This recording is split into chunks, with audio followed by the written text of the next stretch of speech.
ब्रह्मा का पिता है, कौन विष्णु की मां, शंकर का दादा कौन है, हमको दे बता।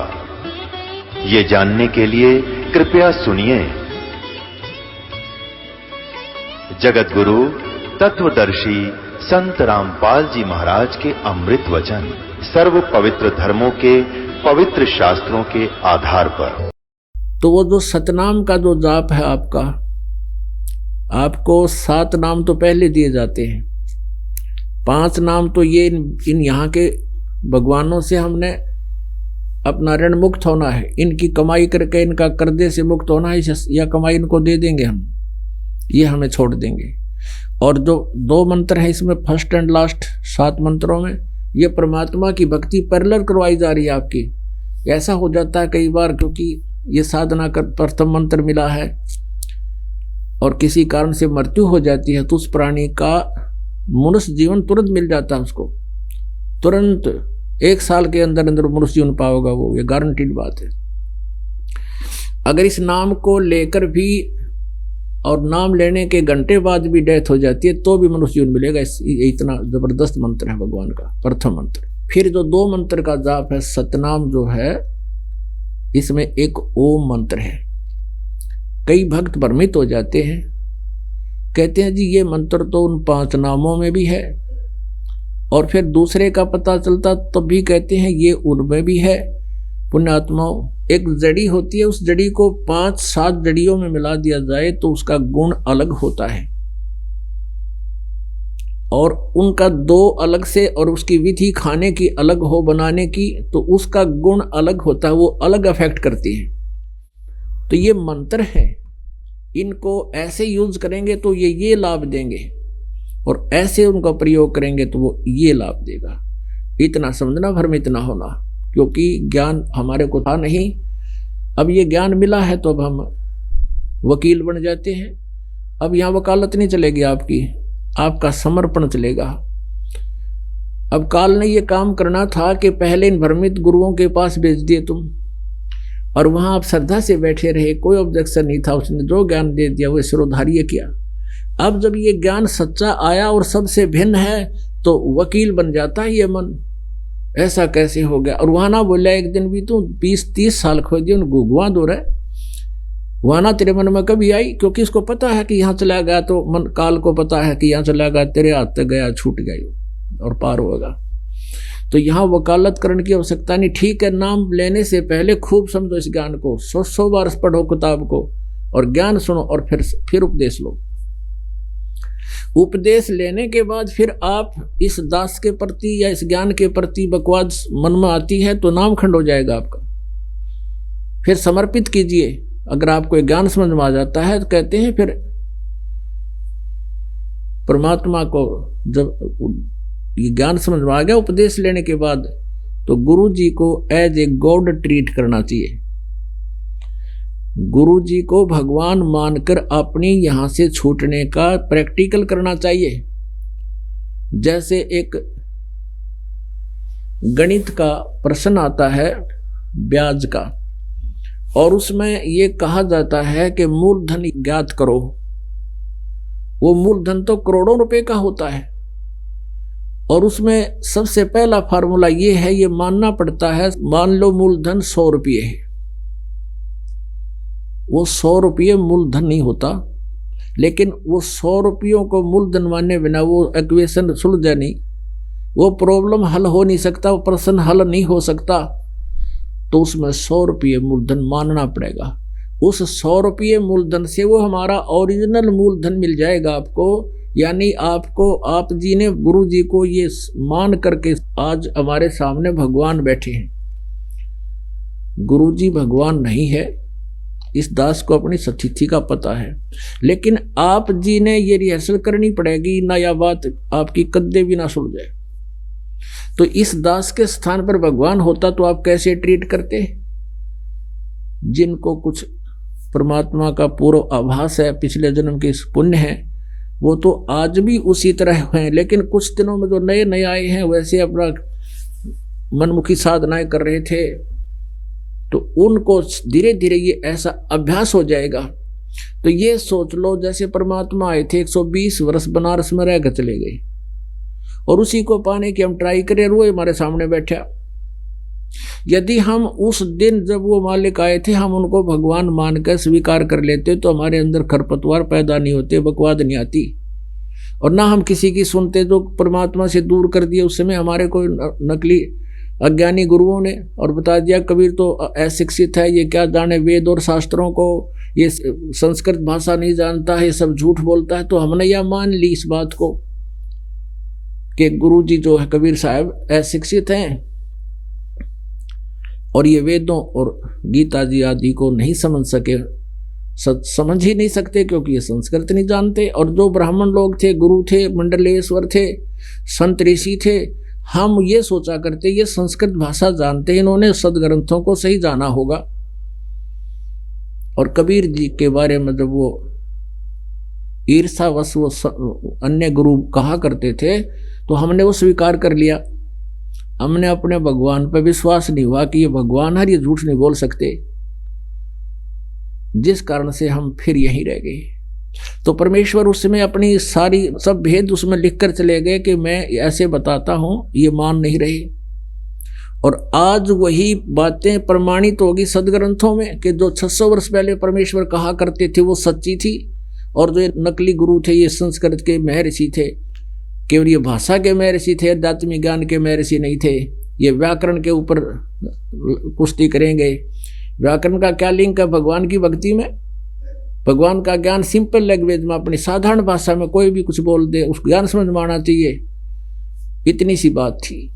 ये पहाड़ बना रखा था और अब आपके समक्ष ये तत्व ज्ञान इतनी सिंपल लैंग्वेज में आ गया कि आम बच्चा भी समझ सकता है इसको और बूढ़ा बुजुर्ग भी समझ सकता है।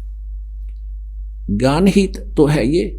इसको संस्कृत में बोलकर समझा दो, चाहे हिंदी में या अपनी लोकल लैंग्वेज में, जिसकी जो क्षेत्रीय भाषा है उसमें भी समझा सकते हो। वो ज्ञान समझ में आना चाहिए। तो हमने सबसे पहले गुरु को भगवान मान कर फिर अपना रिहर्सल करनी होगी। तो गुरु जी के बारे में हमने कैसे रहना चाहिए, गुरु के सामने कपट से बात नहीं करें, गलती हो जाए तुरंत बता दे ताकि उसको ऊपर काल अटैक ना कर सके।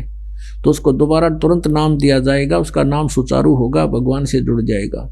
नहीं तो कभी भी काल अटैक कर सकता है। जो शराब पीते हैं, बीड़ी पीते हैं, आन उपासना कर लेते हैं, मांस खा लेते हैं या कोई अन्य जो मर्यादा है तोड़ देते हैं और वो फिर बताते नहीं, दोबारा उसको शुद्ध नाम को कराते नहीं, उन पे कभी भी काल अटैक कर सकता है।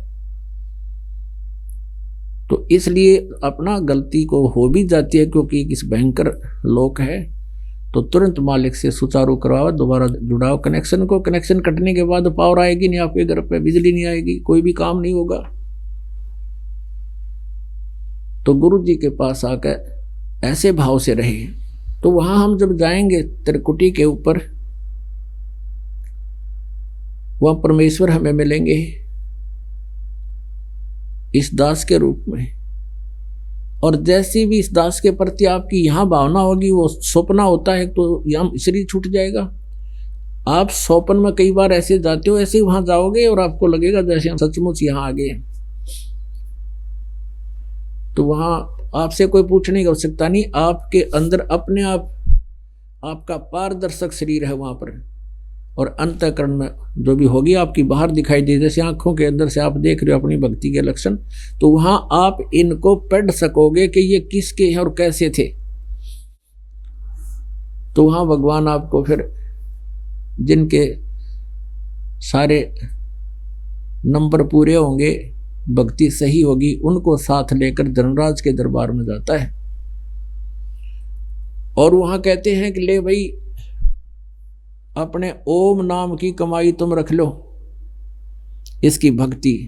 जो सतनाम के अंदर 2 मंत्र हैं, एक ओम एक तत्। गीता जी अध्याय नंबर 17 के श्लोक नंबर 23 में सच्चिदानंद घन ब्रह्म की भक्ति, उसकी प्राप्ति के लिए, पूर्ण मोक्ष के लिए इन 3 मंत्रों का विधान बताया है कि नथिंग एल्स, बस यही मंत्र है।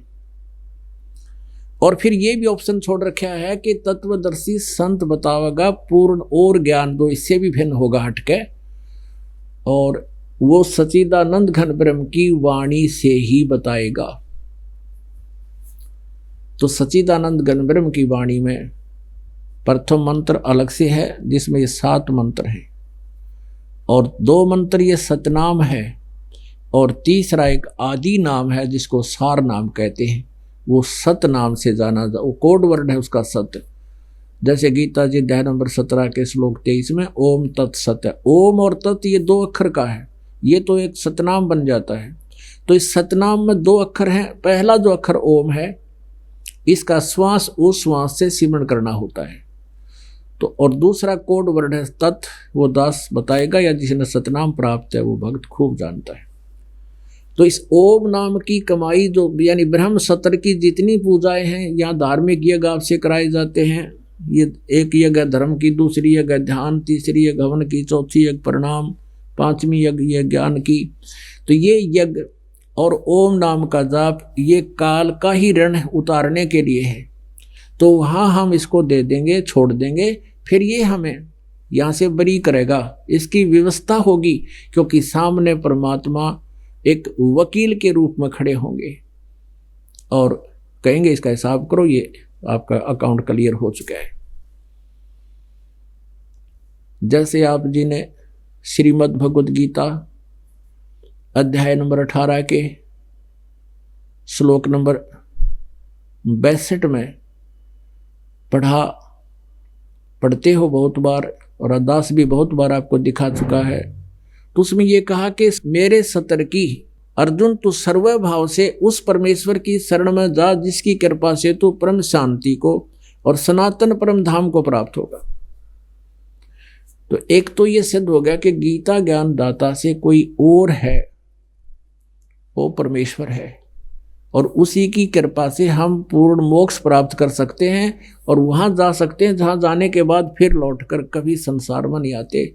गीता जी अध्याय नंबर 15 के श्लोक नंबर 1 से लेकर 4 में ये प्रमाण है। उल्टा लटका हुआ संसार रूपी वृक्ष है, ऊपर को इसकी जड़ है, वो पूर्ण परमात्मा है। उस जड़ से ही समझो पूरे पेड़ को आहार प्राप्त होता है, और तीनों गुण रूपी शाखाएं हैं ये।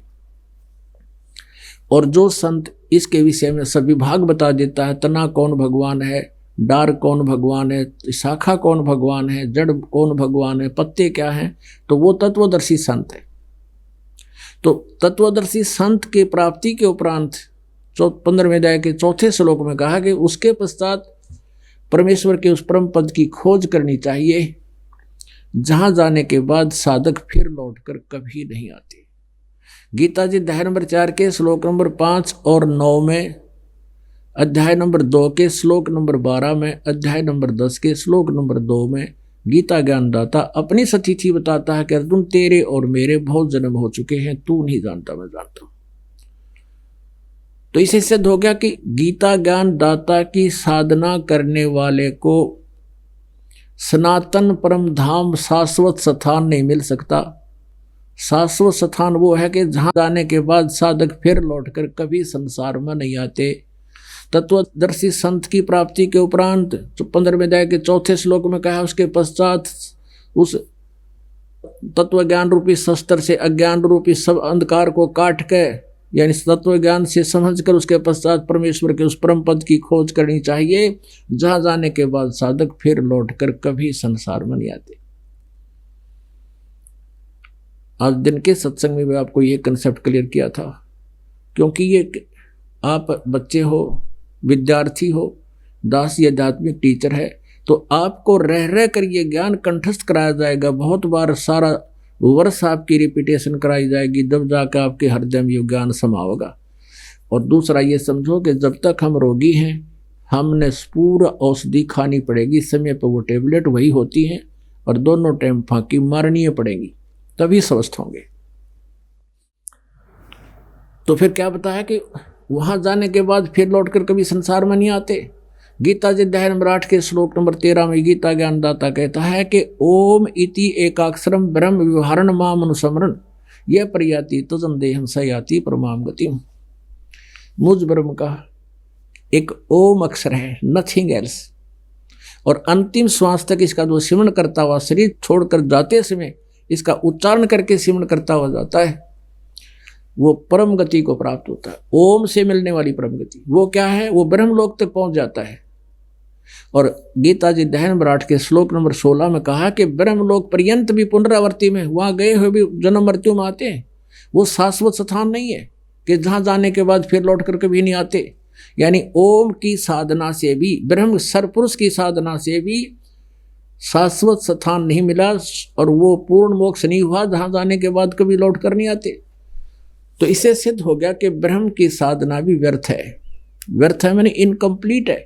वो परम शांति और सनातन परम धाम नहीं मिल सकता जो 18वें अध्याय के 62वें श्लोक में कहा है कि अर्जुन तू सर्वभाव से उस परमेश्वर की शरण में जा, उसकी कृपा से ही तू परम शांति को और सनातन परम धाम को प्राप्त होगा। अपने आत्मा अब गीता जी अध्याय नंबर 18 यो लास्ट अध्याय है, अंतिम, और 62 से लेके आगे तक ये लास्ट श्लोक है, मंत्र है, और 66 तक निर्णायक ज्ञान दिया। आगे फिर और अन्य बातें कुछ और टाइप की बोली है। यहां तक एक भक्ति से लिंक है इसका। और यहां ये क्या कहता गीता ज्ञानदाता 18वें अध्याय के 62 में तो ये कह दिया कि तू सर्वभाव से उस परमेश्वर की शरण में जा, उसकी कृपा से तू परम शांति को और सनातन परम धाम को प्राप्त होगा। ठीक है। उसके बाद फिर 18वें अध्याय के 63वें श्लोक में कहा है कि अर्जुन ये गुप्त से गुप्त ज्ञान, जो गीता वाला ज्ञान मैंने तेरे ताई कह दिया। अब 8वें अध्याय के एक श्लोक में अर्जुन ने पूछा कि जो आपने 7वें अध्याय के 29वें श्लोक में जिस तत्परम के बारे में कि उस तत्परम को जान लेता है जो अध्यात्म ज्ञान से पूरा परिचित हो जाता है, सब कर्मों को जानता है, तो वो व्यक्ति केवल जरा और मन से छूटने का ही प्रयत्न करता है। वो किसी और वस्तु की डिमांड नहीं करता। जरा में वृद्धावस्था, बुढ़ापा और मरण मृत्यु, ये दोनों कहर है इस जीव के ऊपर। तो 8वें अध्याय के प्रथम श्लोक में अर्जुन ने पूछा कि किम तत्परम, वो तत्परम क्या है कि जिसके जानने के बाद इंसान यहाँ की किसी वस्तु की डिमांड नहीं करता, केवल यहाँ से पीछा छुटवाने की ही चेष्टा करता है। 8वें अध्याय के 3रे श्लोक में गीता ज्ञानदाता इस सरपुरुष ने उत्तर दिया है कि वो परम अक्षर ब्रह्म है। परम अक्षर ब्रह्म कहो, परम अक्षर पुरुष कहो। गीता जी अध्याय नंबर 15 के श्लोक नंबर 16 और 17 में 3 पुरुष बताए हैं। 3 ब्रह्म कहो, 3 पुरुष कहो, 3 प्रभु कहो। सर पुरुष और अक्षर पुरुष इनकी सतिथि बताई है कि ये भी नाशवान है। इनके अंतर्गत जितने प्राणी हैं वो भी नाशवान है, और जीवात्मा तो किसी की नहीं मरती, कुत्ते की भी ना मरती, वो तो अलग बात है। फिर 17वें श्लोक में 15वें अध्याय में कहा कि उत्तम पुरुष है तो अन्य परमात्मा उदारत है, यह लोग तरमावी से भी बढ़ती अब ईश्वर है। वो उत्तम पुरुष श्रेष्ठ परमात्मा तो इन दोनों से, सर पुरुष और अक्षर पुरुष 16वें श्लोक वालों से कोई अन्य है, और वही तीनों लोकों में प्रवेश करके सबका धारण पोषण करता है। वो अविनाशी परमात्मा है। तो परम अक्षर ब्रह्म जो है वो है वो परमात्मा जिसकी शरण में जाने से प्राणी फिर कभी लौटकर संसार में नहीं आता। उसको सनातन परम धाम शाश्वत स्थान प्राप्त होता है, वो सचखंड प्राप्त होता है, सतलोक प्राप्त होता है। अपनी साधना वो बता रहा है 8वें अध्याय के 13वें श्लोक में, मेरा वो नाम है नथिंग एल्स, गीता ज्ञानदाता कहता। और गीता जी अध्याय नंबर 8 के श्लोक नंबर 5 और 7 में कहता है, मेरे में मन वाला हो मेरा भगत बन, और मेरी भक्ति कर, युद्ध भी कर, और मुझे मेरा सिमरण भी कर, मुझे प्राप्त होगा। ओम नाम से कहाँ जाएगा? ब्रह्मलोक में। ब्रह्मलोक के जाने के बाद फिर पुनर्वर्ती 8वें अध्याय के 16वें श्लोक में, फिर तुरंत 8वें अध्याय के 8, 9, 10 श्लोक में फिर कहा है कि उस परम अक्षर ब्रह्म की साधना जो करता है, और वो साधक उसी को प्राप्त होता है। अब पुण्यात्मा 18वें अध्याय का 62वें श्लोक में आपको बता दिया कि वो कहता है कि सर्वभाव से उसकी शरण में जा। गीता ज्ञानदाता कहता है उस परम अक्षर ब्रह्म की शरण में जा, और उसकी कृपा से तू वो स्थान प्राप्त कर सकता है जहां जाकर फिर लौट कर वापस नहीं आते। अब 18वें अध्याय के 63वें श्लोक में कहा कि अर्जुन ये गुप्त से गुप्त ज्ञान तेरे बता दिया मैंने, अब जैसे तेरा मन माने न्यू कर ले, मेरी शरण में रहना है तो युद्ध कर, हथियार ठाना पड़ेगा, यहां शांति नाम की चीज नहीं। और जो भोली आत्मा ओम शांति कहते हैं उन्हें कहेंगे ना विराव तो सर्प की पूछ पकड़ रहे हैं। ओमकार शांति का काम के, ओम तनु का है, मेरी भक्ति करेगा तो लठ बजाना पड़ेगा, युद्ध कर। और तने शांति चाहिए तो वहां जाओ परम अक्षर ब्रह्म की शरण में। अब 18वें अध्याय के यहाँ बिल्कुल निर्णायक श्लोक आ गए, ये 62 से लेकर 66 तक। अब 63 में कह दिया कि मैंने जो तेरे ती बताना था दिया बता, अब तो फैसला कर ले, तने मेरी शरण माना है तो युद्ध कर और ये ओम नाम का जाप कर। जन्म मृत्यु तेरी भी रहेगी मेरी भी रहेगी, और तूने उसकी शरण में जाना है तो तत्वदर्शी संतों की खोज कर। मैं उसके बारे में कंप्लीट ज्ञान नहीं जानता, चौथे अध्याय के 34वें श्लोक में, और वो तत्वदर्शी संत तुझे बताएंगे उस परमेश्वर के बारे में। वो बताएंगे complete way of worship of उस कंप्लीट गॉड, उस पूर्ण परमात्मा की परम साधना, सत्य साधना, वही बताएंगे पूरी साधना। अब 18वें अध्याय के 64वें श्लोक में गीता ज्ञानदाता कहता है कि एक और गुप्त बात बताऊं, अब कि वो मेरा भी पूज्य इष्ट देव है। खुद परमात्मा कहते हैं, कबीर परमेश्वर जी गोरखनाथ जी के साथ जब उनकी गोष्ठी हुई, गोरखनाथ जी ने परमात्मा के ज्ञान को स्वीकार किया। कबीर परमेश्वर जी ने कहा था कि तेरा ज्योत स्वरूपी अलख निरंजन ये भी धरता ध्यान हमारा है, ये भी हमारी साधना करता है, तब इसको कुछ टुकड़ा देता हूं, ये अपने 21 ब्रह्मांड को चला रहा है। और अब ये स्वयं स्वीकार कर रहा है कि वो मेरा पूज्य देव है। 18वें अध्याय के 64वें श्लोक में ये शब्द बोल दिए कि एक और देखो, अगर यहां दोबारा गुप्त शब्द नहीं कहना चाहिए था, क्योंकि गुप्त भेद तो 18वें अध्याय के 63वें श्लोक में कह चुका है कि गुप्त से गुप्त भेद तुझे बता दिया, गीता ज्ञान बता दिया कि उसकी शरण में जाना है तो ये बेनिफिट है, मेरी शरण में रहना तो ये इतना लाभ होगा। अब तेरी समझाओ ऐसे कर ले। फिर 64वें श्लोक में फिर गुप्त कहा कि एक अति से और भी गुप्त से गुप्त बताता हूं, मेरा इष्ट देव है, इष्ट असी में दृढ़म तत् वक्ष्यामि ते हितम, वो तेरे हित में बताऊंगा कि वो मेरा ये गुप्त से गुप्त भेद आज तक किसी को नहीं बताया। फिर 18वें अध्याय के 65वें श्लोक में फिर इसने कहा कि मुझ में मन वाला हो, मेरा भक्त बन और मुझे नमस्कार कर, मुझे प्राप्त होगा। अब यहां क्लियर कर रहा है, अगर मेरी भक्ति करने मेरे मन वाला हो, जैसे 8वें अध्याय के 6ठे श्लोक में कहा है कि जो भी अंत समय में जिस भी भाव में भावित रहता है, जिस इष्ट में जिसकी श्रद्धा बनेगी, अंत समय में उसी को प्राप्त होता है, उसी भाव में रहता हो। और यहाँ परमात्मा भी कहते हैं कि जहाँ आशा ता बासा होई, कबीर जी कहते हैं, और मन कर्म वचन सुमरियो सोई। अब 65 में देखो एक और विशेष बात है यहाँ ध्यान करने की। 4थे अध्याय के 34वें श्लोक में जब कहा इसने कि उन तत्वदर्शी संतों के पास जा, उनको दंडवत प्रणाम कर। अब तत्वदर्शी संत कौन थे? खुद भगवान थे, कबीर परमेश्वर 600 वर्ष पहले आए, वो भूमिका करके। अब उस परमेश्वर ने इस दास को वो ज्ञान दे दिया, तो आज के इस युग में ये दास तत्वदर्शी संत है। अब गीता ज्ञानदाता कहता है कि इसे ज्ञान के बताने वालों को दंडोत प्रणाम कर। अपने बारे में कहता मुझे नमस्कार कर।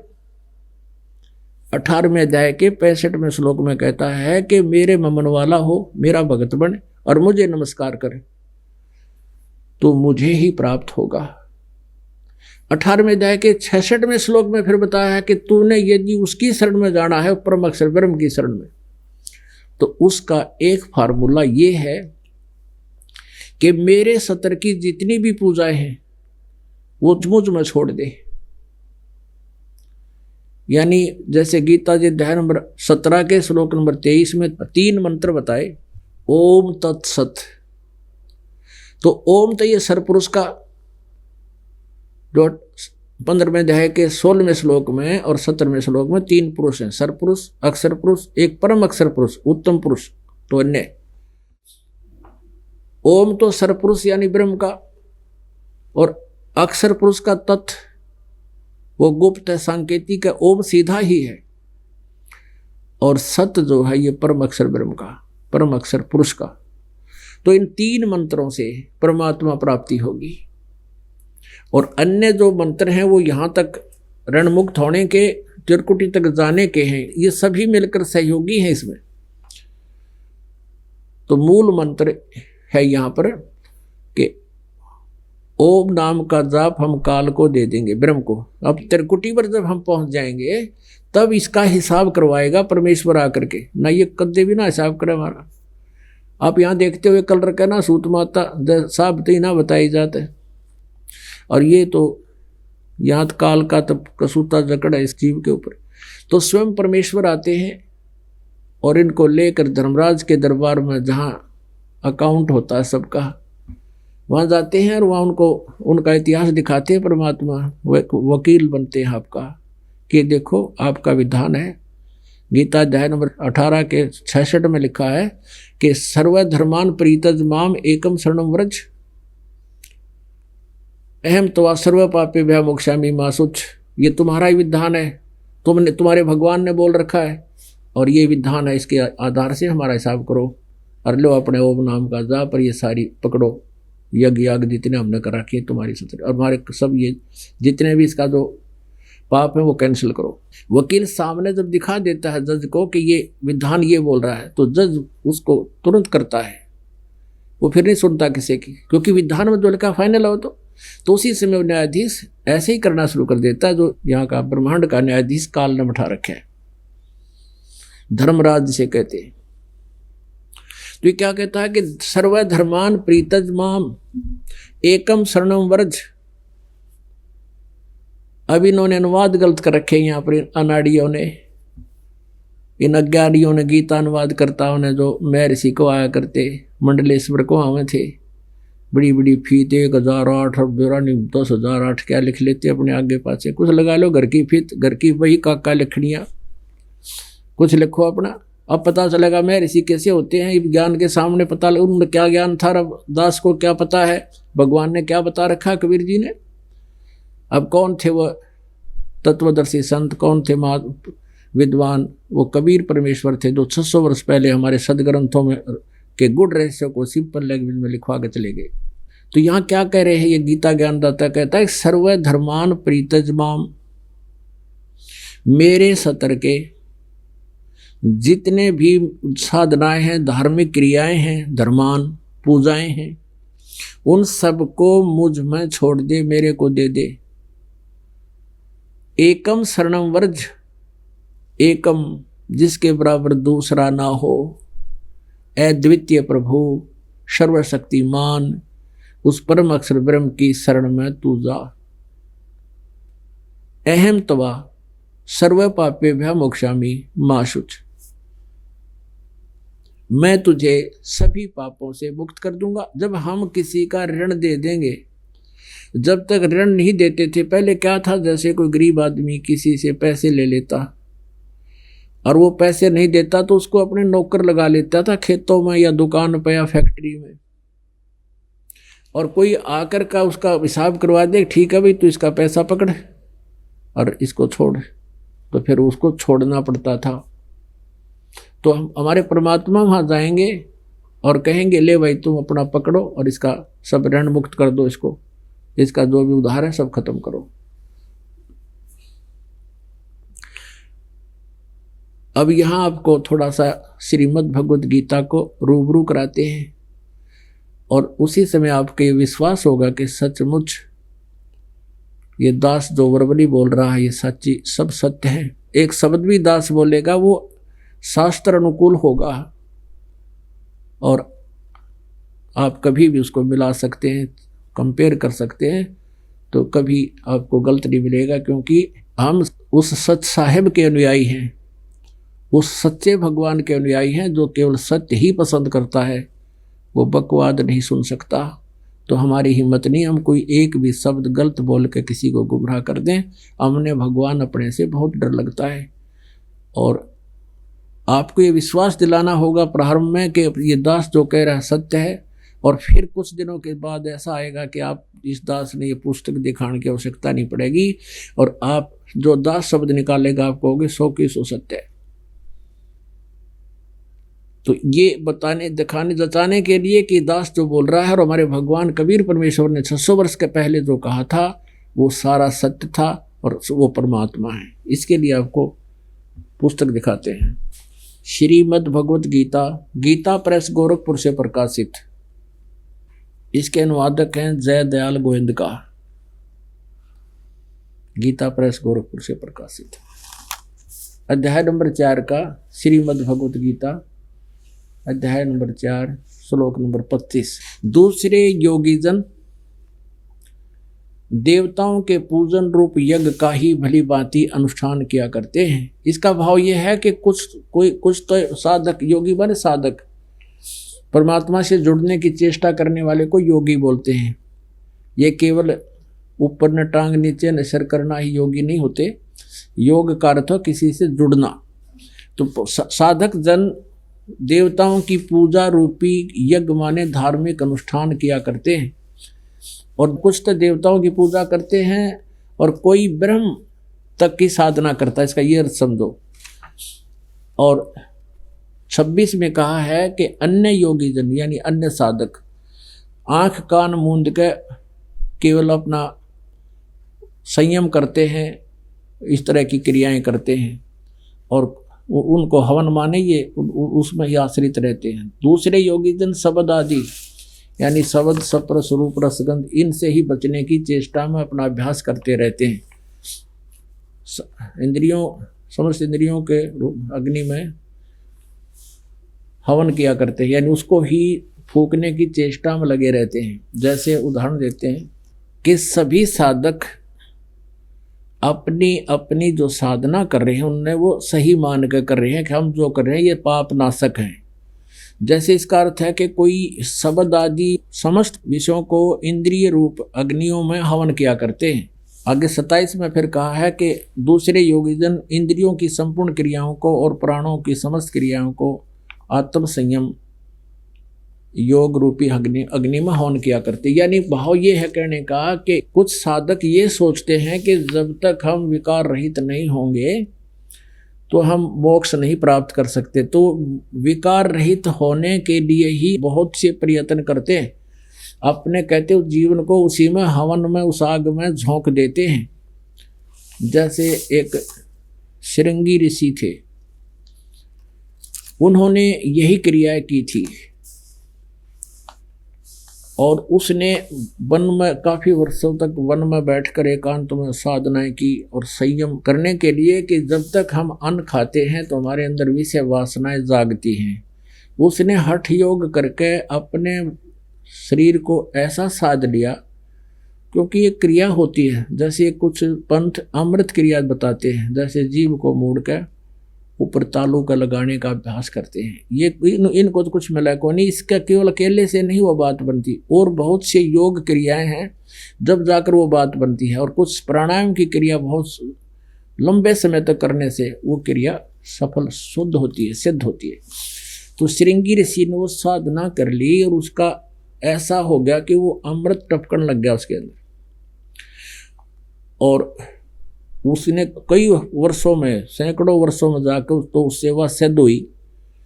फिर वो क्या करता था, वृक्ष के पास बैठ जाता था, एक दिन में एक बार वृक्ष के छाल के जीभ से चाट लेता था। इतना अल्प आहारी हो गया वो, और अपना मेडिटेशन करता रहता था, आंखें बंद रखता था। तो उसने देख लिया कि अब तू सफल हो गया अपनी क्रियाओं में।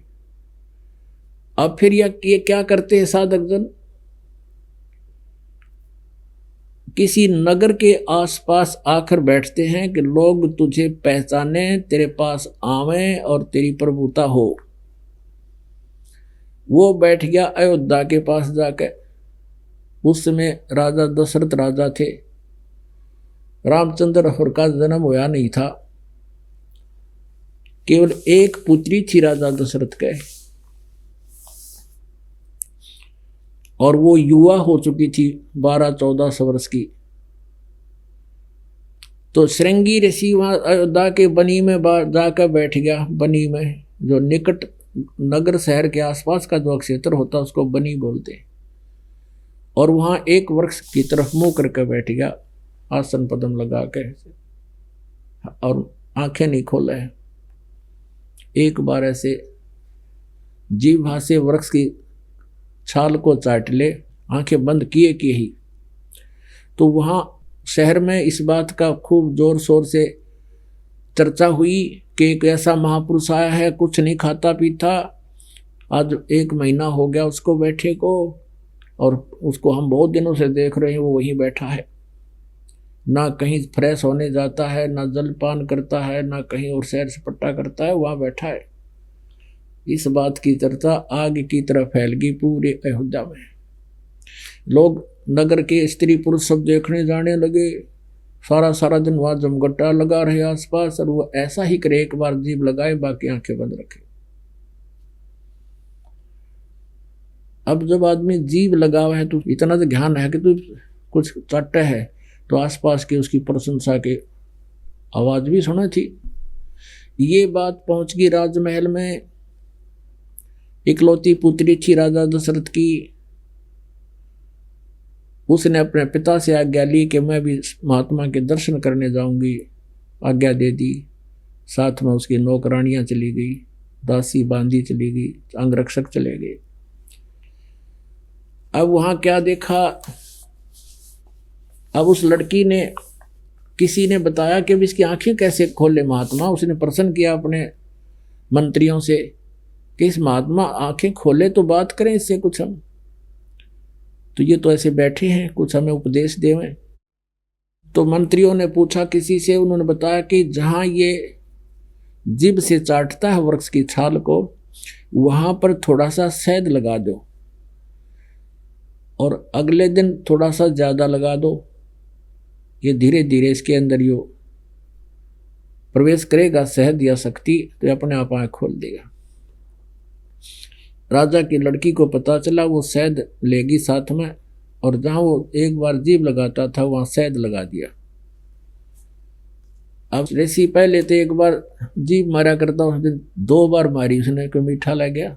अगले दिन फिर ये क्रिया की, अगले दिन तो काफी देर चाटता रहा उसको, और तीसरे दिन उसने आंख खोल ली, इधर उधर देखा, भोजन साथ ले गए थे, आहार खिलाया, खीर खिला दी, फल दे दिए। हफ्ते पाछा छकन लग गया, कति टाट सी हो जा पेट उसका। अब राजा से प्रार्थना की लड़की ने कि महात्मा जी को अपने घर ले आए।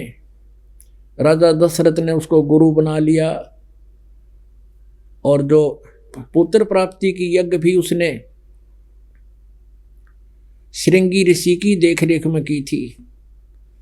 और अंत में उस लड़की ने और उस ऋषि जी ने ब्याह कर लिया, शादी की ठान ली। राजा दशरथ क्षत्रिय, वो ब्राह्मण, ब्याह नहीं हो सके, तो फिर उसका कोई और जुगाड़ जोड़ा, किसी और ऋषि ने, ब्राह्मण ने वह गोद ले ली, फिर उनका विवाह करके वह फिर चले गए। तो कहने का भाव ये है, ये कह रहे हैं, ये गीता ज्ञान ये बता रही है हमें। ये देखिएगा 4थे अध्याय का 26वां श्लोक क्या बताना चाहता है।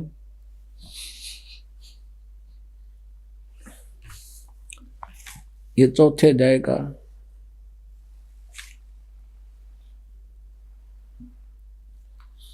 अन्य योगी जन श्रोत्र आदि समस्त इंद्रियों के संयम रूप अग्नि में आह्वान किया करते हैं। कुछ तो कान बंद करके इसको, और फिर दूसरे शब्द आदि विषयों को, शब्द आदि सपद सपरस रूप रसगंध विषयान, इन विषयों को इंद्रिय रूप अग्नियों में हवन किया करते हैं। और दूसरे इंद्रियों की संपूर्ण क्रियाओं को, प्राणों की समस्त क्रियाओं को, यानी सांस और श्वास को कहते देखते रहो, श्वास बाहर आ रहा है इस पर ध्यान रखो, अंदर जा रहा है ध्यान रखो। और ज्ञान से प्रकाशित आत्म संयम रूप योग रूप अग्नि में हवन किया करते हैं। और अन्य कई महापुरुष द्रव्य संबंधी यज्ञ करने वाले होते हैं, किधर यानी धन से होने वाला जो धार्मिक क्रियाएं हैं, जैसे कहीं भंडारा कर दिया, किधर को मंदिर का लठ गड़वा दिया, कोई धर्मशाला बनवा दी, कहते इस तरह की साधना वो किया करते हैं। और कोई तपस्या करते हैं, और कुछ योग रूप योग रूप हम करने वाले होते हैं, यानी आसन उसन क्रियाएं करते हैं, वो करते हैं। और अन्य कितने ही वो करते हैं नीचे, और कितने ही महात्मा, कितने ही हिंसा आदि तीक्ष्ण व्रतों से यत्नशील पुरुष स्वाध्याय रूप ज्ञान यज्ञ करने वाले होते हैं।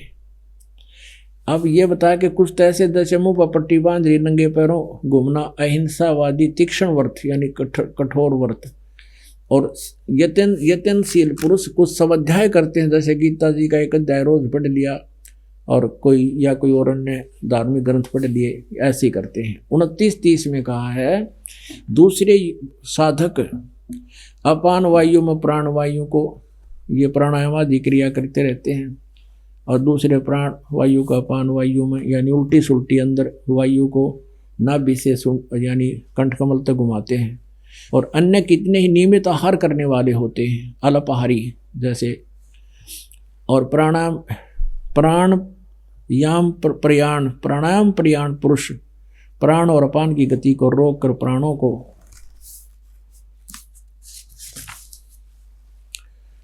प्राणों में ही हवन किया करते हैं। ये सभी साधक यज्ञों द्वारा पापों का नाश करने वाले, यज्ञों के जानने वाले हैं।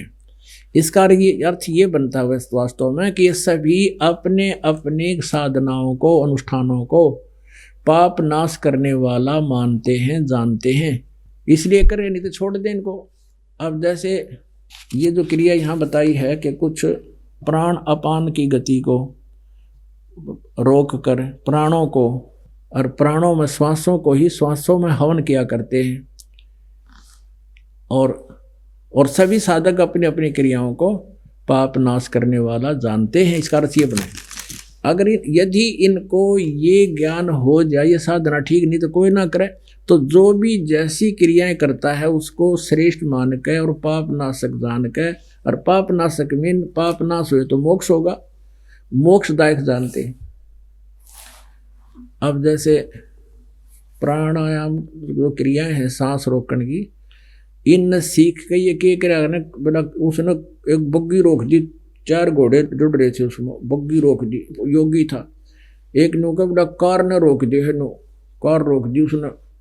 तो ये भगवान पान के ये तो बाजीगरा के काम है, ये कोई रास्ता है? हम इन देख प्रसन्न हो जाया करते ये बड़े योगी पुरुष है कि तो गरडी और छाती में पत्थर फोड़ेगा, ये कोई तो कोया, ये तो बकवास है सारी। भक्ति पाने के लिए वो रास्ता मार्ग न्यारा जो सदग्रंथ बताते हैं। अब इसमें क्या बताया है, अब चौथे जाएंगे 32वें श्लोक में कहा कि इस प्रकार की जो अब आपने पढ़ी 25 से लेकर 30 तक, 31 में बताया है कि जो साधना करते हैं, जो जैसी भक्ति करता है उसको वो फल मिलता है, और जो परम अक्षर ब्रह्म की सत साधना करता है तो वो पूर्ण सभी कर्मों से मुक्ति पाता है। और जो साधना योग अनुष्ठान नहीं करता वो यहाँ भी दुखी और आगे भी दुखी। 31 का ये देख लो, क्योंकि तरतीब वाइज पढ़ लेते हैं इसको। अब चौथे अध्याय का अब 31वां श्लोक आपको दिखाते हैं। 30 तक तो हमने पढ़ लिया। इसमें क्या लिखा है, कुरुश्रेष्ठ अर्जुन, यज्ञ से बचे हुए अमृत का अनुभव करने वाले योगी जन सनातनम ब्रह्म यान्ति, यानी ये सत साधना के बारे में है। यज्ञ से बचे हुए अमृत का अनुष्ठान करने वाले, ये बहुत डिटेल है, इसकी अलग से बताई जाएगी। सनातन ब्रह्म को, पर ब्रह्म नहीं, सनातन परम अक्षर ब्रह्म को प्राप्त होते हैं। और यज्ञ न करने वाले यानी कोई धार्मिक अनुष्ठान विधिवत नहीं करते तो यह मनुष्य लोक भी सुखदायक नहीं फिर परलोक कैसे सुखदायक हो सकता है? जो साधनाएं नहीं करते यज्ञ करने वाले को के लिए तो ये मनुष्य लोक भी सुखदायक नहीं, तो परलोक कैसे होगा? अब 32 में बताया है, ये क्लियर कर दिया चौथे अध्याय का ये 32वां श्लोक। इस प्रकार और भी बहुत तरह की बहुविधा यज्ञ, यहां इन्होंने गलती कर दी, ब्रह्मणे मुखे का अर्थ कर दिया वेद की वाणी, नहीं, यहां करना चाहिए था सच्चिदानंद घन ब्रह्म की वाणी में, जो उस परमेश्वर ने अपने मुखारविंद से स्वयं आकर बोली है, सतलोक से चल कर आते हैं और अपना ज्ञान आप ही बताते हैं। अब यहाँ ब्रह्मणे का अर्थ वेद लिख दिया, ये कभी किसी अज्ञानता के कारण, तत्व ज्ञान ना होने से सदग्रंथों के अर्थों का अनर्थ करना पड़ा इन्होंने। अब यही ब्रह्मणे शब्द है 17वें अध्याय के 23वें श्लोक में, ये देखिएगा, ये देखो 17वां अध्याय और ये 23वां श्लोक।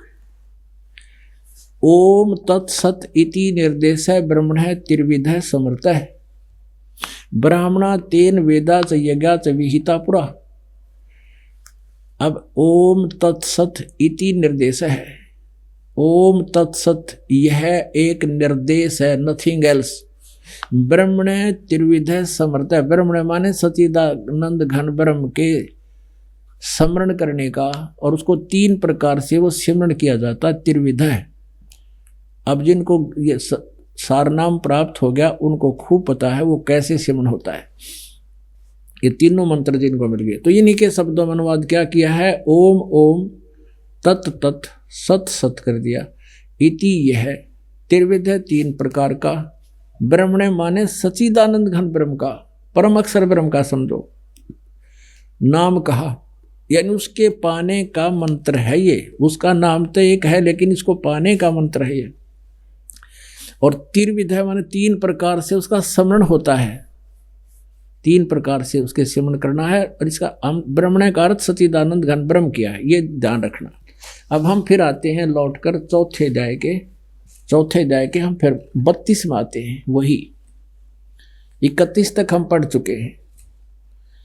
ये ब्रह्मण शब्द है, एवं बहुविधा यज्ञ वितता माने विस्तार से कही गई है। ब्रह्मणे मुखे, ब्रह्मणे माने सच्चिदानंद घन ब्रह्म, गीता जी अध्याय नंबर 15 के श्लोक नंबर 16 और 17 में 3 पुरुष हैं, सरपुरुष, अक्षर पुरुष, और तीसरा जो है वो उत्तम पुरुषत्व अन्य परम अक्षर ब्रह्म। 8वें अध्याय के 3रे मंत्र में प्रथम मंत्र का उत्तर दिया, वो परम अक्षर ब्रह्म है। तो ये परम अक्षर ब्रह्म है, और उसने अपने मुख से बोले, यहाँ आकर 4 वेद गवाही देते हो, परमात्मा वहां से चल कर आता है, अपने तत्व ज्ञान को बोलता है, अच्छी आत्माओं को मिलता है। ब्रह्मणे मुखे माने सच्चिदानंद घन ब्रह्म के मुख से उच्चरित वाणी, वो कबीर वाणी है, इसका अर्थ ये है।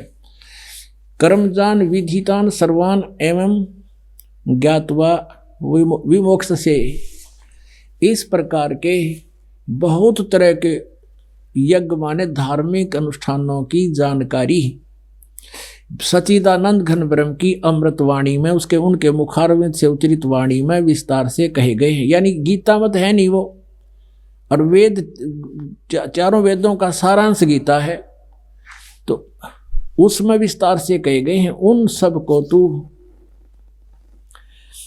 कर्म जान विधि, कर्म जान यानी उनको कर्मों से होने वाले शारीरिक क्रियाओं से ही होते हैं वे, और ऐसा जान एवं इस प्रकार जानकर तो उनके अनुष्ठान द्वारा कर्म बंधन से सर्वथा मुक्त हो जाएगा, सर्वथा पूर्ण मोक्ष हो जाएगा। अब 33 में क्या कहा है कि श्रेयान द्रव्यमयात यज्ञात ज्ञान यज्ञ है परंतम, के एक द्रव्य यज्ञ की अपेक्षा ये ज्ञान यज्ञ श्रेयान है, उत्तम है।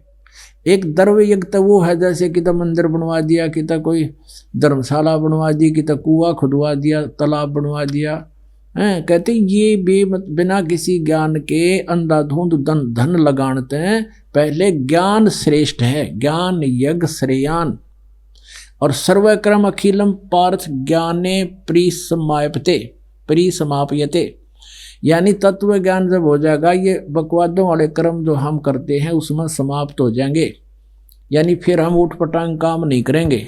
अब इनके अनुवाद में, हे परंतम अर्जुन, द्रव्यमय यज्ञ की अपेक्षा ज्ञान यज्ञ अत्यंत श्रेष्ठ है। ठीक है, यानी ज्ञान समझ पहले तू, और यावन मात्र यानी संपूर्ण कर्म ज्ञान में समाप्त हो जाते हैं।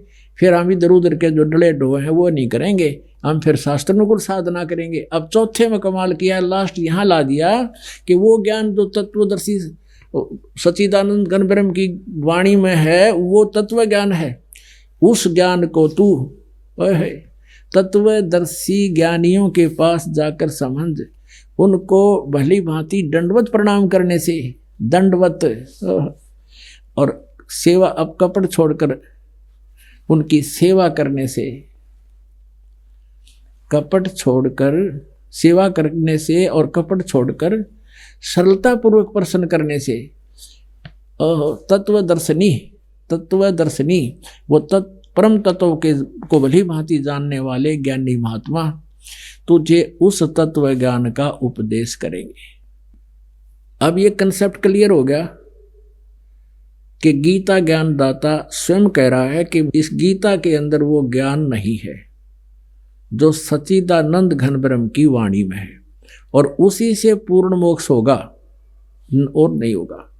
उसी से वो सच्चिदानंद घन ब्रह्म प्राप्त होगा, जहाँ जाने के बाद फिर लौटकर संसार में नहीं आते। फिर इसने प्रमाणित, फिर संकेत कर दिया 15वें अध्याय के 1 से लेकर 4 में, 16 और 17 में क्लियर कर दिया इसने सारा कंसेप्ट। उसमें बता दिया कि तत्वदर्शी संत की यह पहचान है जो ऊपर को जड़ और नीचे को तीनों गुण रूपी शाखा वाले इस संसार रूपी वृक्ष के सभी विभाग बता देगा भिन्न भिन्न, सवेदवित, वो तत्वदर्शी संत है। अब देखिएगा 15वें अध्याय का प्रथम श्लोक,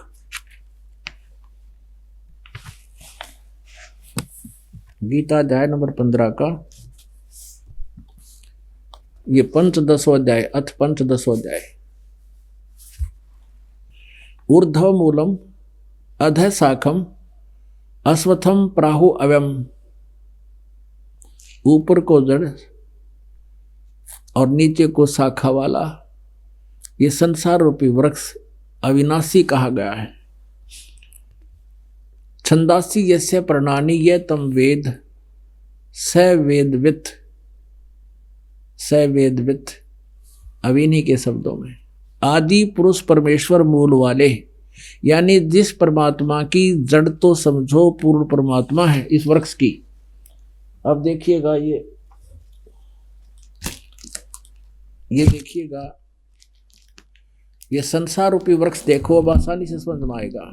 ऊर्ध्व मूलम अधः शाखम, ऊपर को जड़ और नीचे को शाखा वाला उल्टा लटका हुआ संसार रूपी वृक्ष का चित्र। ऊपर को जड़ता ये परम अक्षर ब्रह्म है, सच्चिदानंद घन ब्रह्म, यानी इन्होंने लिखा है आदि पुरुष परमेश्वर। आदि पुरुष परमेश्वर ये आदि पुरुष है। ये तो समझो जड़ है जो सतलोक, अलखलोक, अगमलोक और ऊपर के लोकों में रहता है, अकय लोक में। और उस जो जमीन से बाहर दिखाई देता उसको बोलते हैं तना, वो पेड़, ये सारा पेड़ है। और वो परम अक्षर ब्रह्म गुप्त है, वो जड़ है समझो। अब ये है जमीन से बाहर जो हिस्सा पेड़ का दिखाई दे वो पेड़ कहलाता है। तो परमेश्वर कबीर जी ने 600 वर्ष पहले आकर बताया था अक्षर पुरुष एक पेड़ है, और निरंजन को सरपुरुष भी कहते हैं। सरपुरुष वाकी डार और तीनों देवा शाखा है, ये पात रूप संसार। ये सच्चिदानंद घन ब्रह्म की वाणी में है, और उस परमेश्वर ने आके ये बताया था। अक्षर पुरुष तो ये तना है, और उसकी ये मोटी डार है, ये सरपुरुष ज्योत निरंजन, ये काल। और इसके 3 पुत्र हैं, 3 शाखाएं हैं, रजगुण ब्रह्मा, सतगुण विष्णु जी और तमगुण शिव जी। और ये तीनों देव रूपी शाखा हैं, 3 गुण, रजगुण ब्रह्मा, सतगुण विष्णु, तमगुण शिव जी, और पात रूप संसार। अब ये परमात्मा मूल है जो है आदि पुरुष परमेश्वर, तो जड़ समझो मूल वाले, और अधः शाखम नीचे को शाखा वाला, तीनों गुण रूपी शाखा वाला। ये अगले दूसरे श्लोक में आएगा, तीनों गुण रूपी शाखा वाला। ये उल्टा लटका हुआ संसार रूपी वृक्ष है। और जो इसको सभी विभागों को बताता है वो तत्वदर्शी संत है। तो परमात्मा परमेश्वर स्वयं आए थे, सच्चिदानंद घन ब्रह्म 600 वर्ष पहले काशी में एक लहरतारा तालाब में कमल के फूल पर प्रकट हुए थे नवजात शिशु के रूप में। जो परमात्मा ऐसा ही लीला करते हैं उनके विधान में है। तो उस समय आकर उन्होंने ये वाणी बोली थी, सच्चिदानंद घन ब्रह्म की वाणी। उसमें कहा था कि कबीर अक्षर पुरुष एक पेड़ है, सर पुरुष कहो चाहे ज्योति निरंजन कहो, वाकी डार और तीनों देवा शाखा है, ये पात रूप संसार। अपनात्मा हमारे सदग्रंथ जो है ये अनमोल रतन है, लेकिन इनको समझ नहीं सके। वस्तु कहाँ खोजे कहाँ, किस विध लाग गए हाथ, एक पलक में पाइए बेदी ले ले साथ। एक व्यक्ति पैसे वाला था, उसने अपने आंगन में एक मंदिर बनवा रखा था। मंदिर अपने खुद की पूजा के लिए आंगन में मकान से बाहर, और उसमें एक 4 द्वारी सी बना रखी। अब उसकी अचानक मृत्यु होगी। पुत्रों को पता था कि पिताजी के पास बहुत धन है, तो उन्होंने देखा कि अवश्य वो कहीं ना कहीं बही में लिखा होगा कहाँ कहाँ कितना पैसा है। तो उन्होंने पढ़ा, उस पुस्तक में लिख रखा था बही में, यानी एक डायरी में, कि इतना सोना, इतने किलो चांदी, इतने सिक्के, अच्छा धन लिख रखा था। कि वो चांदनी 14 रात के 12 बजे और मंदिर के गुम्बज में दाब रखे हैं। अब उन्होंने क्या किया वो समझ मत आया नहीं, कोड वर्ड क्या लिखे थे वही में, वो मंदिर का गुम्बज फोड़ दिया। उसमें कुछ पाया नहीं, बड़े चिंतित हुए, भाई इतना धन था और पिताजी तक झूठ बोल गए, इसमें है नहीं वो पैसा कहाँ है। इस चिंता मित्र था उनके पिता का, उसके पास गए। उन्होंने बही दिखाई कि देखो ताऊ जी, अंकल जी, हमारे पिताजी ने क्या किया, ये लिख रखा है, धन हुआ है नहीं, हम तो मर गए, लुट गए, पिट गए। वो समझदार था, वो कहने लगा बेटा तुम ऐसे करो, इस गुम्बज को फिर बनाओ, ऐसा ही बना दो, तुम नजर नाश कर दिया। अब वो बिना पावजड़ा दाब रखा था क्योंकि वो निशान खत्म। उसका अर्थ ये था जब रात के 12 बजे और चांदनी 14 यानी सुदी 14, तो उसका अर्थ था कि उस रोशनी के उस समय चांद की 14 के दिन और गुम्बज की परछाई जहाँ जावा, जहाँ गुम्बज बन जा छाया से, वो कोडवर्ड थे, वहाँ खोदना था आंगन, तोड़ दिया गुम्बज बिना अकल क्या ने। तो दोबारा गुम्बज बनवाया अगले 14 के दिन। फिर वो रात के 12 बजे उसके अंकल ने वो निशान लाग बेटाड़ा खोदो, वो न्यू का न्यू पा गया, सारा धन दबाया। तो ये न सब ने हमारा गुम्बज फुड़वा दिया, वो यथार्थ स्थान पर ये पहुंच नहीं सके, ये कोडवर्ड समझ नहीं सके इन सदग्रंथों के। ओम तत्सत ये सीधा नाम दे है, वो हरि और ला दिया सीला, ओ हरि ओम तत्स, हरि ओम तत्स। अरे तेरा गजब भैया। अब पुणात्मा वस्तु कहाँ और खोजे कहाँ, किस विध लग गए हाथ, एक पलक में पाइए बेदी ले ले साथ। यानी तत्वदर्शी संत मिल जाए, फिर 1 मिनट में सारा सदग्रंथ समझ में आ जाएंगे। और सदग्रंथों में जो लिखा है वो फाइनल है, वो भाई दुनिया बकरी है, बकते रहो। और सदग्रंथ के आधार से हम प्रैक्टिकल करेंगे। जो हमारी थ्योरी होती है यानी रिटन में जो विवरण होता है, उसके आधार से प्रैक्टिकल होता है। जिनकी थ्योरी गलत है तो वो प्रैक्टिकल क्या करेंगे, उसके ऊपर झूठा ज्ञान ध्यान कहाँ लावे।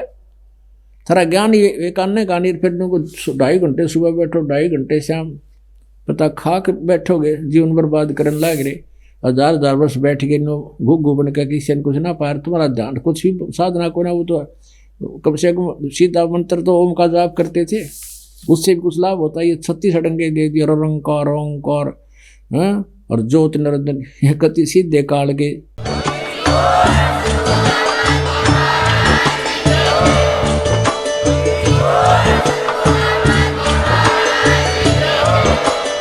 आप सुन रहे थे जगत गुरु तत्वदर्शी संत रामपाल जी महाराज जी के मंगल प्रवचन। अधिक जानकारी के लिए विजिट कीजिए हमारी वेबसाइट www.jagatgururampalji.org। संत रामपाल जी महाराज जी के शुभ आशीर्वाद से पूरे विश्व भर में 500 से भी ज्यादा नाम दीक्षा केंद्र हैं, जिन पर संत रामपाल जी महाराज जी द्वारा ऑनलाइन निशुल्क नाम दीक्षा दी जा रही है। अपने नजदीकी नाम दीक्षा केंद्र का पता करने के लिए संपर्क करें 8222880541।